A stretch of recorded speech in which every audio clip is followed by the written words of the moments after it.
In a quiet American countryside, where wooden barns stood like old storytellers and golden fields rolled toward the horizon, lived a boy named Masana Kid.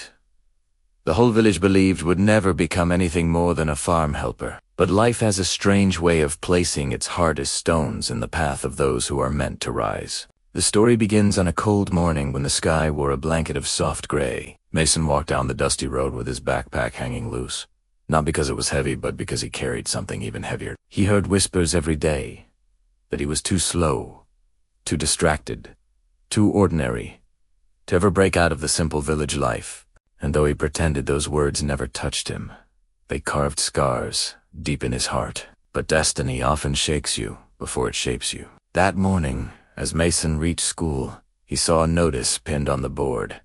State Innovation Competition, build something that helps your community. His classmates laughed instantly. Mason can't even build a birdhouse. Someone, Saeed. Their voices followed him like shadows, even when he tried to walk away. Yet, when he returned home that evening, something changed. He saw his father sitting on the porch, coughing heavily, worn by years of working the fields alone. The family farm was collapsing. Machines were old, crops were thinning, and hope was fading like the last color of autumn. Mason felt something rise inside him, not fear, not sadness, something stronger, a spark. He spent that night staring at the cracked window of his small room, thinking, what if I could build something that truly helps?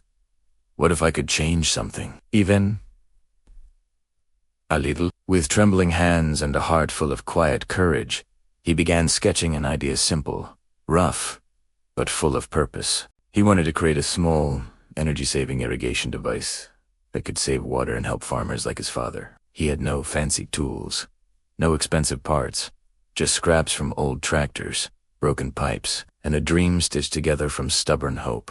Days turned into weeks. Mason worked after school, long into the night, his fingers bruised, his clothes stained with oil, his eyes burning but alive. Some villagers looked at him with curiosity, others with doubt.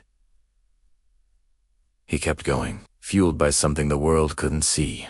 Hunger, purpose, the fire only those who carry heavy hearts understand. There were moments he failed, when the motor wouldn't start, when the pipes burst, when he felt small and foolish. One night he threw his tools aside and cried quietly under the open sky. But then his father walked up behind him, placed a rough, calloused hand on his shoulder, and whispered, "Son, sometimes your obstacles aren't blocking your path, they are your path." Those words settled in Mason's soul like warm light. He wiped his tears and tried again. The day of the competition arrived. Kids from wealthy schools brought polished projects with glowing lights and perfect engineering. Mason stood there with his handmade device, uneven edges, mismatched screws, and hope stitched into every detail.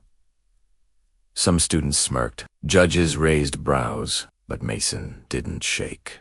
His voice trembled, yes, but his heart stood firm as he explained how his small machine could save thousands of gallons of water for farmers on the brink of losing everything. When he finished, silence filled the hall, not the mocking kind, but the kind that appears when truth touches people.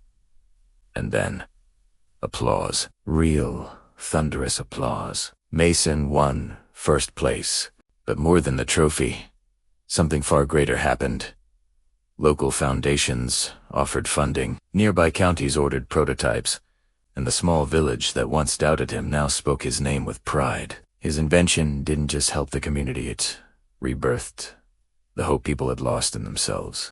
Years later, when that little village prospered again and the fields shone with life, Mason stood on the same dusty road where people once whispered doubts about him. He smiled, remembering every obstacle, every failure, every tear, because in the end, obstacles were not walls.